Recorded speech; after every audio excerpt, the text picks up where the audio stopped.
I remember when I was young, I had a rough childhood. My dad was an alcoholic. My mom was an alcoholic too. Um, I grew up with surrounded with gangs. My brother's a gang member, and he's my oldest brother. Um, I grew up surrounded with people with people in gangs. Then I married my husband. He was also a gang member. Um, I decided to have my son. Oh God, I'm sorry. Just You're okay. nervous. What do you feel right now? I don't know. I feel just. I don't know. I'm blocking like Tell me about your childhood. my childhood. Well, it wasn't nice. It wasn't nice at all.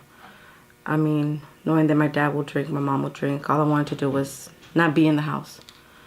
I used to, that's when I started ditching. I started hanging around with the wrong people. And just started doing bad stuff. How old were you? Maybe I was like 14, 13, 14. Ditching school? Ditching school. I ended up in juvenile hall. And I knew juvenile hall, camp. I just didn't want to be home. I don't want to see my parents. I didn't want to see, I didn't want to experience what I experienced when I was a kid. I had to grow up fast. My mom, for some reason, didn't like me, and that was kind of tough on me. And I just wanted to be out in the streets, and what I found was I was hanging around with the wrong people. What did you wish that you had at home that you didn't? I think it'll be more love, more support, more just the foundation of a home. That now that I'm realizing that I'm barely learning that right now, because I didn't have it when I was young. If you could go back to that time when you were 14 years old, what would you have done for yourself? I would have stayed in school. I would have stayed in school and learn, be positive. Even though, I know there's kids that grow up and they do the right thing, and there's some kids that grow up and they do the bad thing. And I wish I would have been more focused.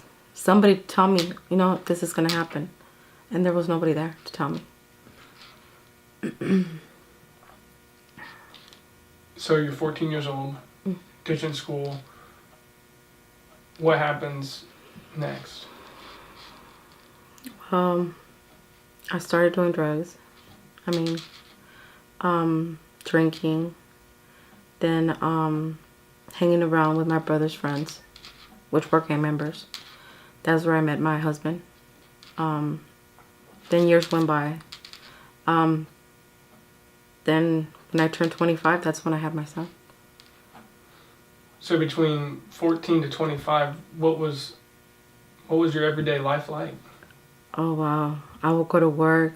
I would party. I wouldn't, hang around with the guys, with the girls. Like I told you, I didn't see myself like other families, because without my dad and my mom, But, yeah. My mom passed away. She passed away, and I was always telling myself, like, asking myself why, or not asking myself, but I would have wished that I was a little older so I could understand my mom why is the reason that she was drinking or treating me the way she treated me. And I never got the chance. Yeah, but that's what I was doing. I was just hanging around, working. I did work. I had my own apartment. That was it. It was just working. Didn't think about going back to school. I dropped out. I dropped out of school.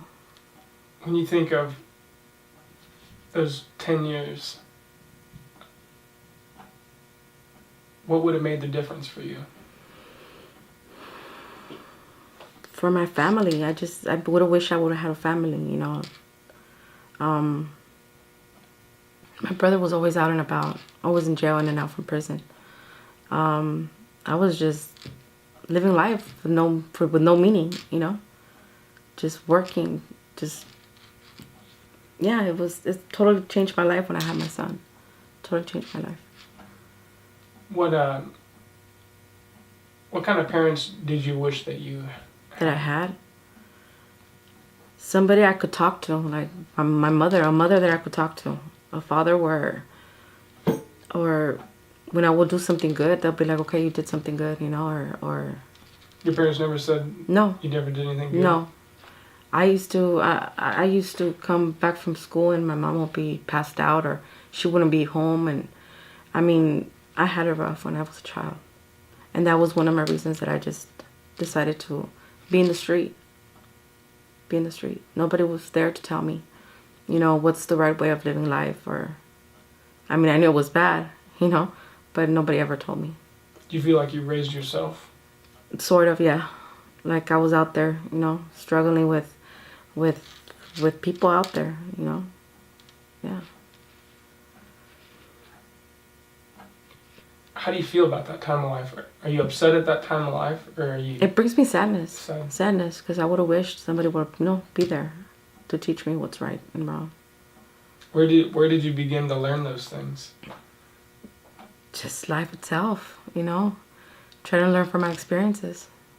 And even though sometimes I would not understand, I kept on doing it again and doing it again, and I'm learning now. I'm learning now. What's made the difference? I was just tired of that lifestyle. I was tired of not doing, or I never saw a future. I never pictured my future. I never, I'm going to have a house. I'm going to have a kid and I'm going to have a husband and, everything that you want, everything perfect, I never pictured myself doing that or thinking about it. I just took life however it came, and whatever problems it came with. What's your picture of the good life now? Now? Oh my God. Well, it's exciting because I'm learning a lot.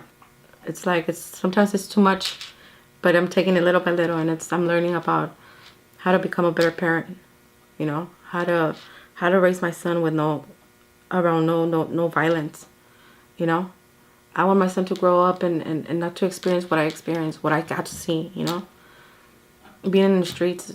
I saw people getting shot, I saw people getting stabbed, I saw people, everything. I experienced it, I was out there. I got stabbed once, How did you get stabbed? Well, I got stabbed because, they thought I had, told on somebody, which it wasn't true. They went and brought some girl, and they just got off the car and they jumped me and I got stabbed. That's scary. Yeah, and then afterwards they found out it wasn't me, it was somebody else, and they came and apologized, but the apology wasn't it, But it's just part of being, in the street, How do you think being so close to violence, how does that shape you? God, it's scary. It is scary. It's scary, but it's like, that's all you know. That's all you know. That's how you survive, And, we're not all perfect, and we do wrong choices. Especially people like me, like, that didn't have that in their childhood. Parents, they're understanding. I think, that's the way, Because if I would have a parent, a mom or a dad that was there and telling me and guiding me the right way, maybe I would have done something better with my life, I don't think it's late, but because Safety. Safety, exactly, safety. What does that word mean to you now? Now, safety, it's, I think for my son, I'm really like, I want to be able to raise my son the right way, like for him to be saved, no guns, no gang, no. I've seen it all, and it's not nice. Well, it's not, I don't understand it. What are they fighting for, sometimes I think they should just drop the guns and try to get to know each other and try to,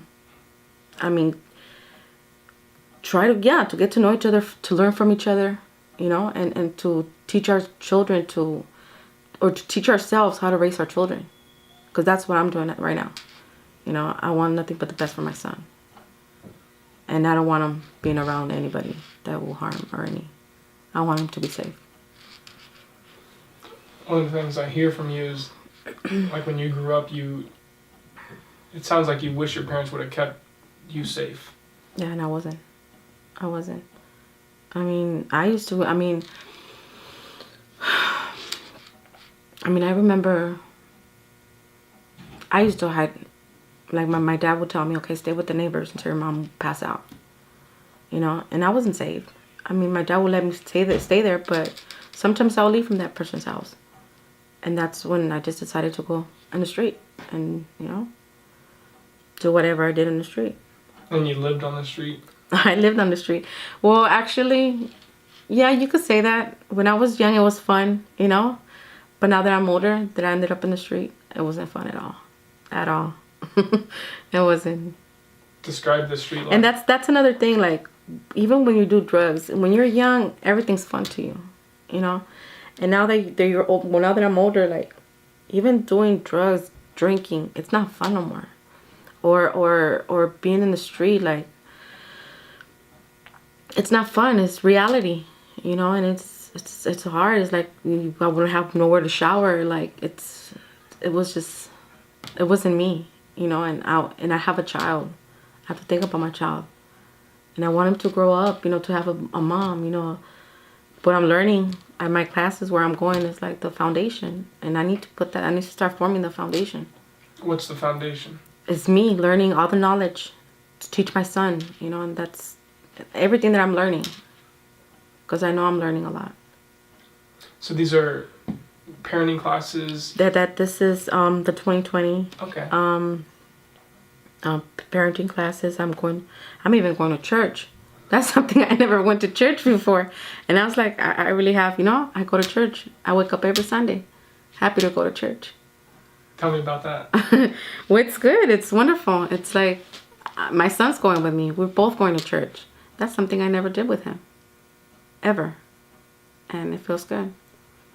And that's what's joy to me. That's what I'm experiencing with joy right now. It's that little by little things are getting better. It's a different type of... Of course. Yes, it is.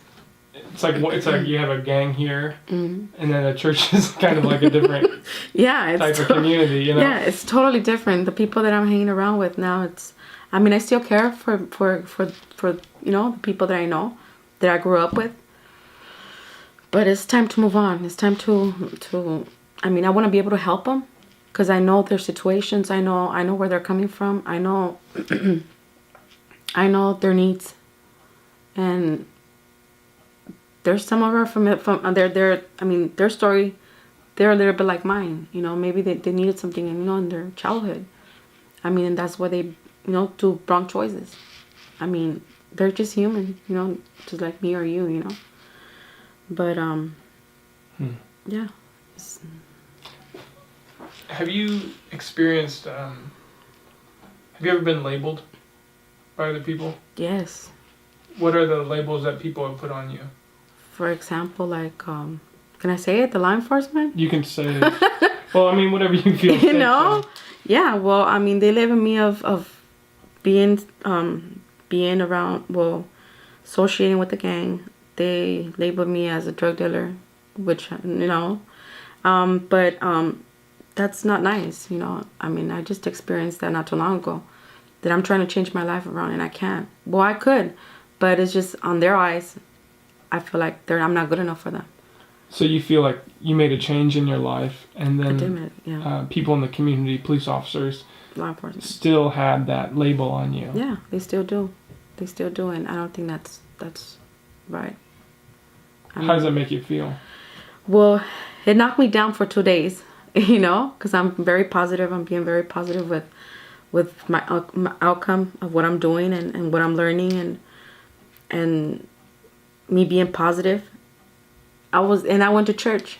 After going to church and talking to my pastor and my pastor's wife, oh my gosh, she made me feel like, you know what, this is the thing that I have to be doing.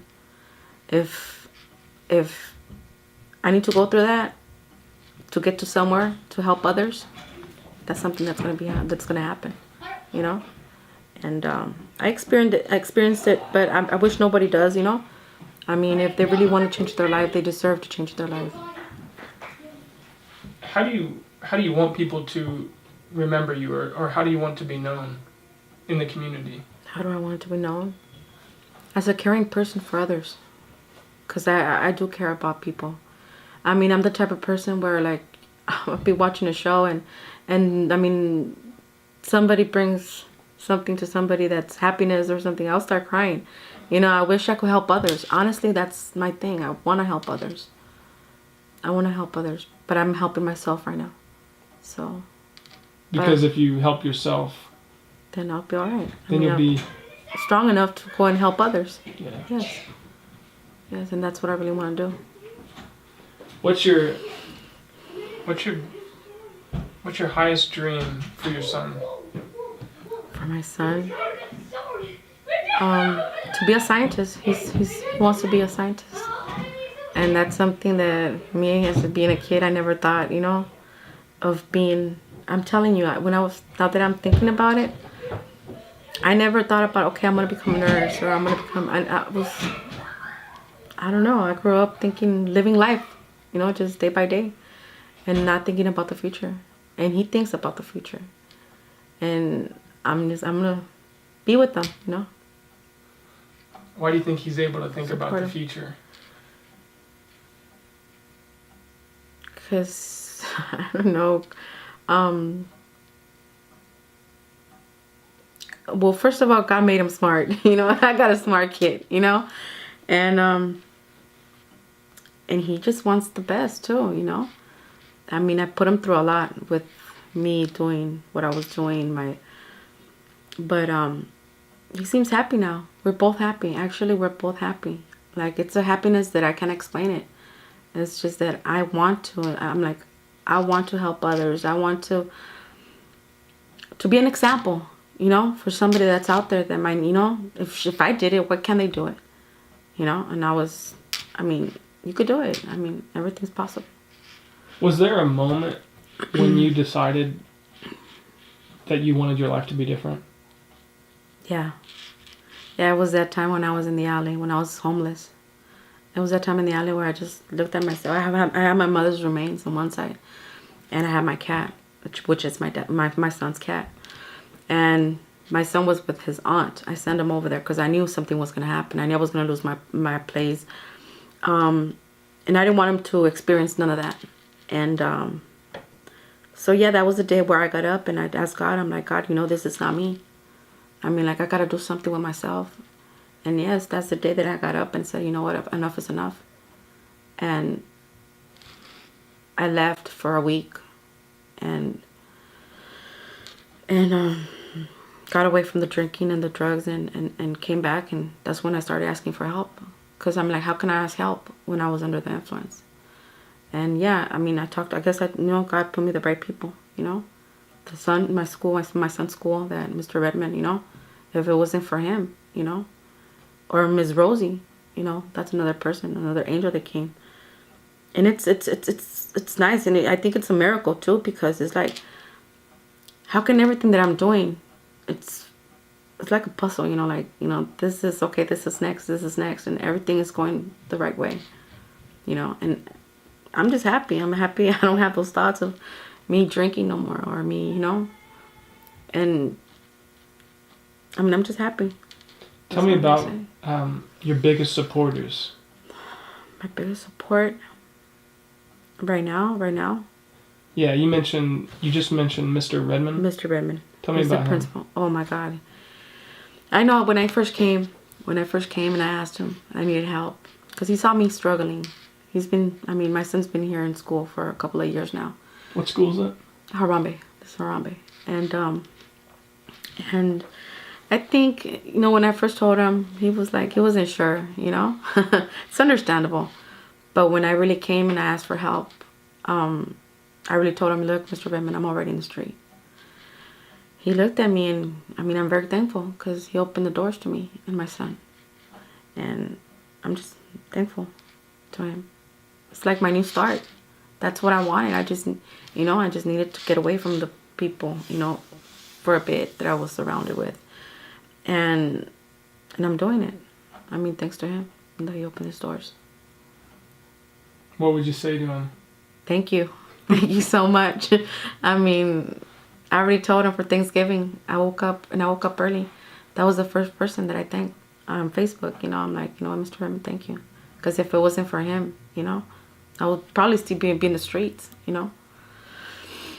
And you mentioned Miss Rosie. Miss Rosie, yeah, that's another. I mean, that's another person that I'm very thankful to. Tell me about Miss Rosie. Miss Rosie, she's been knowing me since a few years now, 5 years now, or more than 5. But yeah, it was more than 5. My son used to go to Madison Elementary, and she will be the after-school program teacher. And she was always so sweet to me. She was like, you know, but this time that I came back, I had lost my ID. I lost my ID, so I went to the DMV to get a new one. And on a flyer it said if I want to go to PCC for classes. So in the bottom of the paper it said her name, and I called it, and she answered, and she, well, it was her, you know. And then after that, I was like, I've been with her, like going with the girls, because she has a ballet folklorico, and I help her with that. She takes me to all, I mean, she took me to a lot of places where I'm getting all the help now.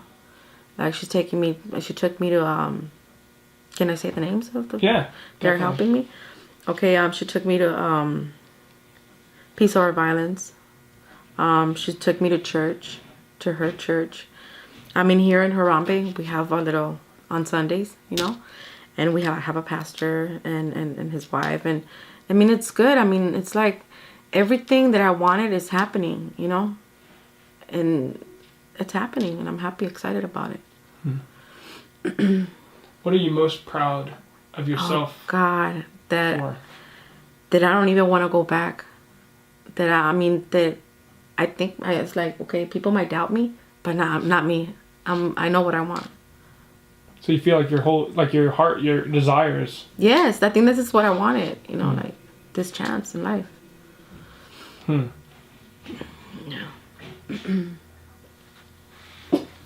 You talked about wanting to be a helper. What do you think your highest goal is for yourself? You said your son's going to be a scientist. Yeah. What do you think your next goal is for yourself? I want to be able to help like people like me, you know, people that thought that didn't have anybody, people that, you know, that they feel lonely.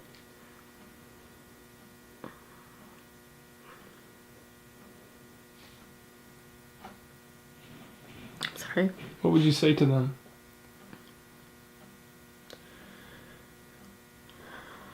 That there's people out there that they could count on, like Mr. Redmond, Miss Rosie. Yeah.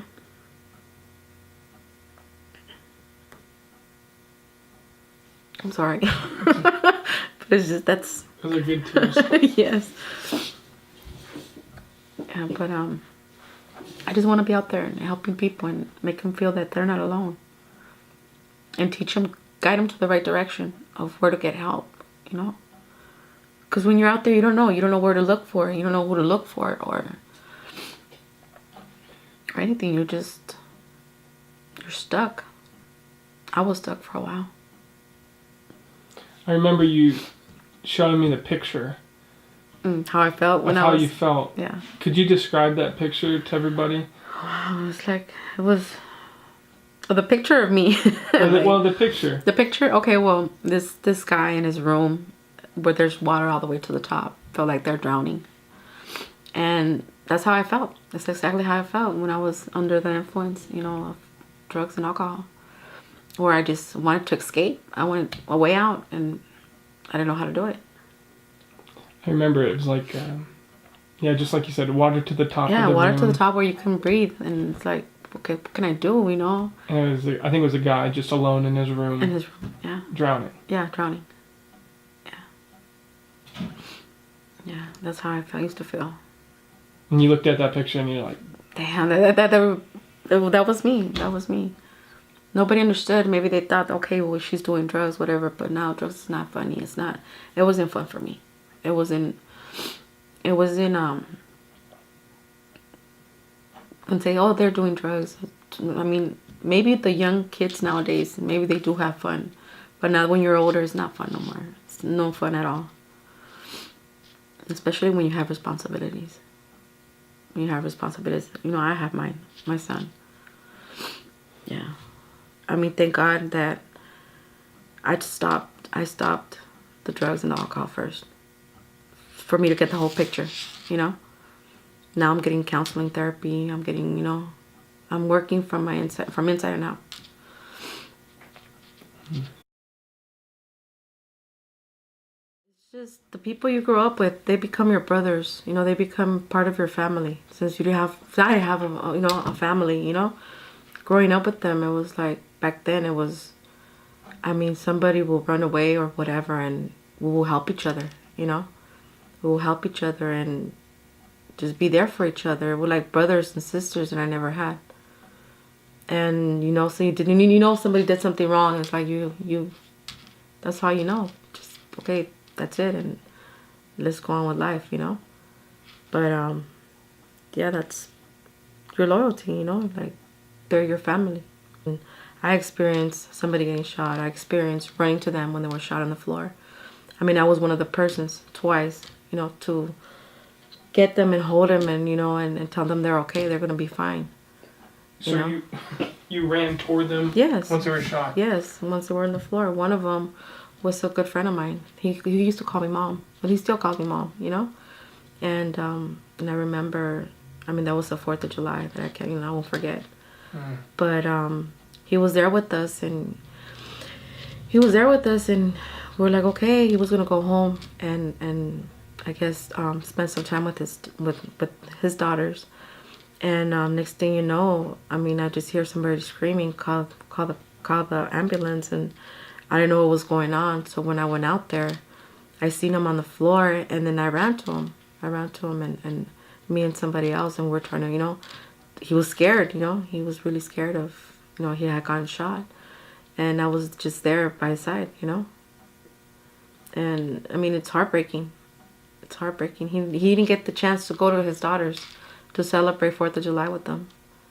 And it was something that made no sense. What was it like to hold him in that situation? I mean, I knew he was going to be all right because he was talking, but he was scared. You know, he was telling me, I'm scared. I'm like, you're going to be fine. You're going to be fine. And I mean, they took forever to get the help. But I mean, it was okay. I mean, he was all right, you know. But it's just that I saw the fear, that he was scared, you know, that he might lose his life right there. And it's not a joke. It's not funny. It's something serious. Took a lot of guts to go to him when he was hurting. Well, you see, I don't know. That's my reaction sometimes. I don't know if there's something wrong with me. But when I see that somebody needs help, I always do and try to help them in any way. That was not the first time that happened. Also, there's another one that he was a innocent bystander. But this guy, he had gotten shot in the leg. And, I mean, they were going after somebody else, you know, but that was an innocent bystander. And I ran to him. I helped him out. I mean, he was standing up. Afterwards, he was feeling dizzy, and I helped him. And I told him everything was going to be fine. But that's something that comes natural. I mean, that comes natural to me, to help the person. I don't know if it's normal. I don't know. I wish it was normal. It's not normal. Well, I mean, I don't know. I just feel like, okay, you know, they're probably scared, or, you know, I mean, once they're on the floor, what else could go wrong? You know? I mean, what could go wrong? What could go wrong? He just got shot. Yeah, but he got shot. But that, you know, like, I don't know. That happened to me twice, and I'm pretty sure if I see it again, I'll do it again. You know? It's bold. I don't know, but I mean, I just remember. And nowadays, now that guy that sees me, the innocent bystander that saw me, he's always thankful. He's like, hi, Maria, how you doing? And very, very thankful that I was there with them. Yeah, that's something, you know, that comes natural, I guess. I think that's a part of your story. That was true when you're younger and will be true for all your days? I mean, I had always told myself, like, okay, Maria, what are you good at? And I'll be like, why try this? That didn't work. I mean, and something that I don't understand is I'm always helping people. And even though sometimes will be the wrong people to help, but I'm always helping people.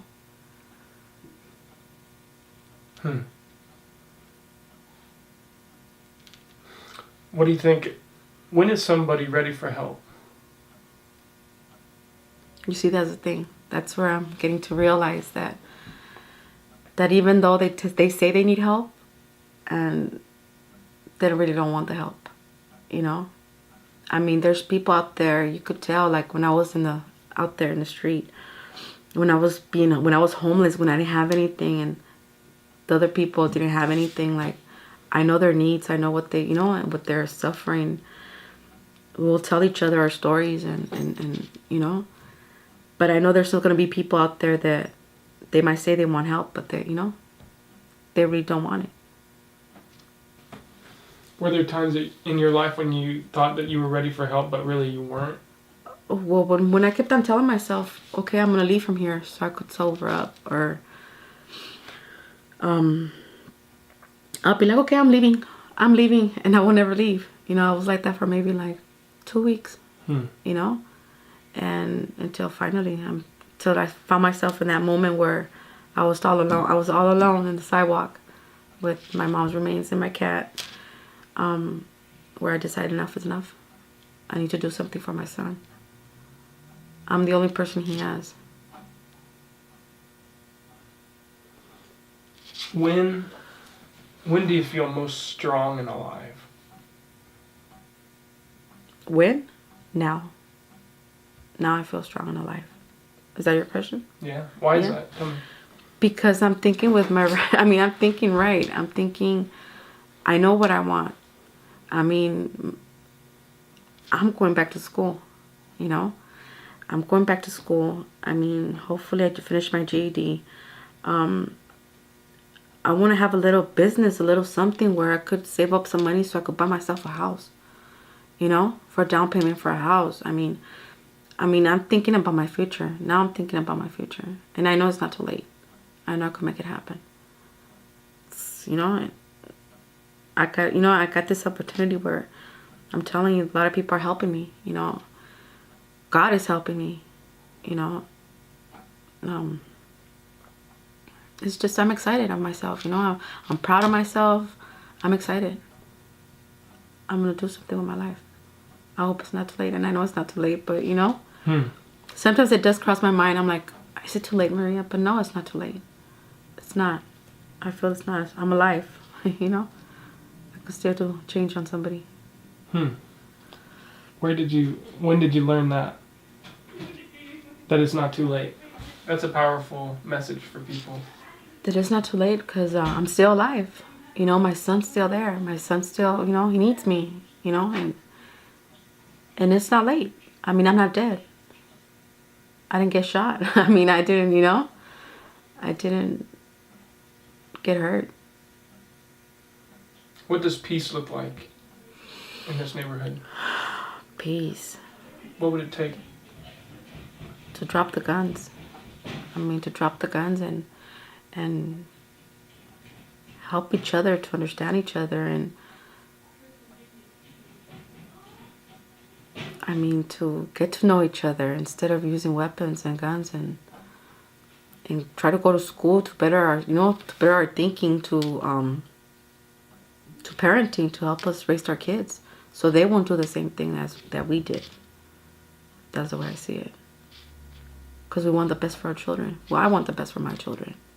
For my son. Yeah. That's good. Thank you so much. No, thank you. What does it feel like to tell your story?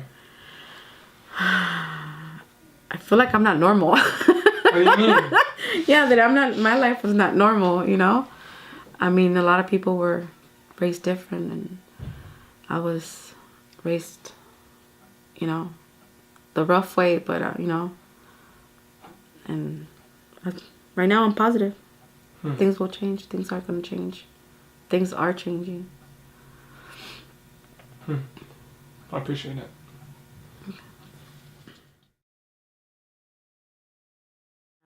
They need to know their resources, you know, to help themselves.